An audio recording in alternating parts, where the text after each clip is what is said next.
So, good morning, and how are you today, and what are you up to? And I hope you're going to have a good weekend as well. So, what we've been doing this week is we've been doing some postnatal exercises and keeping the movement small with the thought of having just had your baby. You're now 6 weeks postnatal and you want to start doing some form of exercise. So what we've done this week has been very gentle, very low level, but also incredibly difficult mind-body connection, and just getting the brain to remember that you have got your abdominal area here, and on top of everything else. So making sure that baby's okay and fed and clean and happy, and that you get to do something, and it might even be you have a bath on your own. Maybe you don't even get to do that, but you have a little bit of an idea of what you might be able to do during the day to help yourself if you want to exercise. So you don't have to do any of the stuff we've done, but it's just giving you some ideas about how to start getting back into that process of I say getting fit, but it's actually about you feeling good about yourself, and that's the most important thing, doing something for you, because now your life will be dedicated, or the time at the moment will be dedicated to looking after your new baby, and that is a mammoth job in itself. So if you have the time to do these, then this is something that you can do without even thinking about it. You can just play and off we go. So what we're going to do today is hips and movement here, so mobility, stretching and strengthening. Now if you have had symphysis pubis dysfunction, SPD, that is a very minor separation or movement of the pelvis at the front, and it does happen to quite a lot of women. Do be really careful. Now if you have it whilst you're pregnant, usually when you have delivered your baby, then it goes away, but sometimes it stays.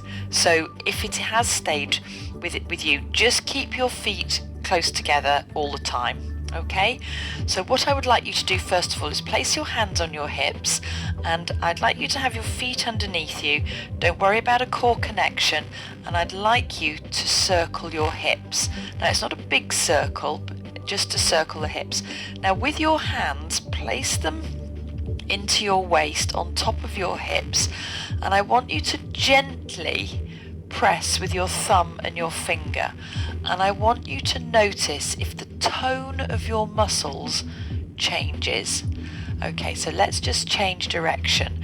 So what we're doing here is going to be really nice for your lower back, because you may find that you spend quite a bit of time sitting, not just sitting around, but just sitting because you've just done the most amazing job in the world. Okay, and then come side to side. So here, just moving through the hips.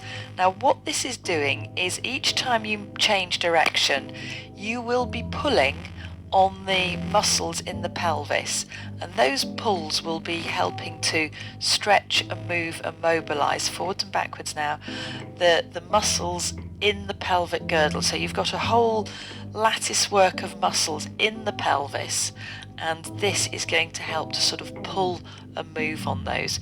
So with your feet, I'd like you to change your feet to being wide apart. So if you've had SPD, you're going to keep your feet together. So again, I want you to circle those hips.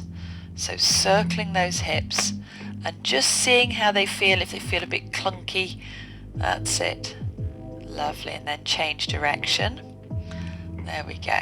So as you change direction, again, you can shut your eyes or not, and just take your attention to the pelvic floor area. So side to side, that's it. So the pelvic floor area, and it doesn't matter if you've had a vaginal delivery or a C-section, this is definitely going to help you. And then forwards and backwards. And actually, if you're following this as grandparent or just anybody, in fact, this is really good for you too. It's all about going back to basics and just building up that mind-body connection. There we go. And and then just come back into the middle. So this time I want you to bring your feet together so they are side by side, and it just changes, that's a bit odd, isn't it? It just changes the angle of the femur into the pelvis. So I'm going to try and keep my shoulders still and move my hips. Okay, change that direction then. There we go. So shoulders still if you can.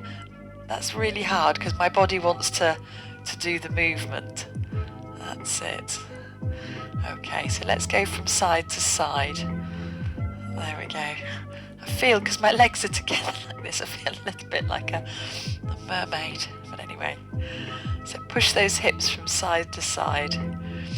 And then I want you to push them forwards and backwards. So forwards and backwards. So as I say, this will be really good for strengthening, for mobilizing, and for stretching. Okay, so we're going to change the angle of the feet again. So I'd like you to take them wide, but I'd like you to turn the toes out. So again, trying to circle the hips. Gosh, that's very clicky and poppy actually. But it's good, it's good. So there should be no pain as you do this. If you do feel that there is pain, then you need to stop. That's it. But if it just feels a bit owie and a bit oochy and a bit okay, then that's fine. But as I say, if you've got pain, then you must stop. There we go. So last one here, and then we're going to push the hips from side to side. So again, trying to keep the shoulders still as you push those hips out to the side. So your hands are still on your hips and your fingertips are still into your waist. And this is, again, just to notice if there's any core tone change. That's it. Okay, and then we're going to go forwards and backwards. So forwards and backwards.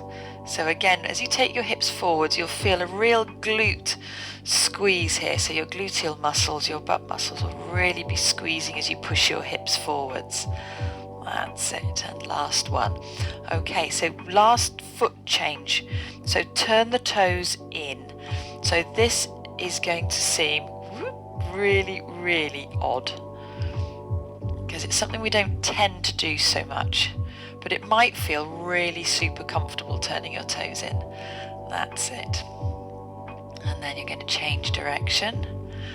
Perfect, well done. So it's going through the different ranges and changing the angles and just getting that same movement in, which is going to really help to promote healing. And then we're going to go from side to side. That's it. So when you're like this, try not to let the knees collapse in. Try and keep them out. That's it. So pushing those hips from side to side. And then we're going to go forwards and backwards. So this is going to be interesting. And you'll feel really big pulls through the legs, pulls that you're not necessarily used to. But that's okay. We need to do these things. And last one. There we go.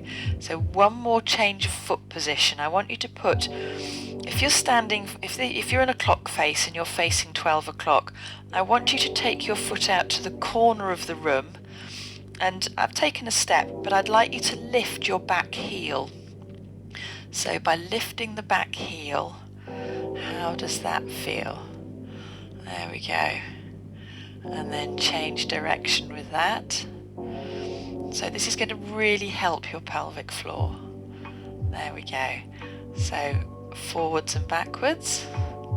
And again, heel off the floor, so back heel up. My front knee, I've got it actively bent, so it's not got a big bend in it. It's just not hyperextended, so it's just not pushed back. That's it. And then side to side. There we go. It is feeling a bit odd. Having that challenge as well for the balance. Really great for us. And then come back to standing. So same thing on the other side. So take the foot out.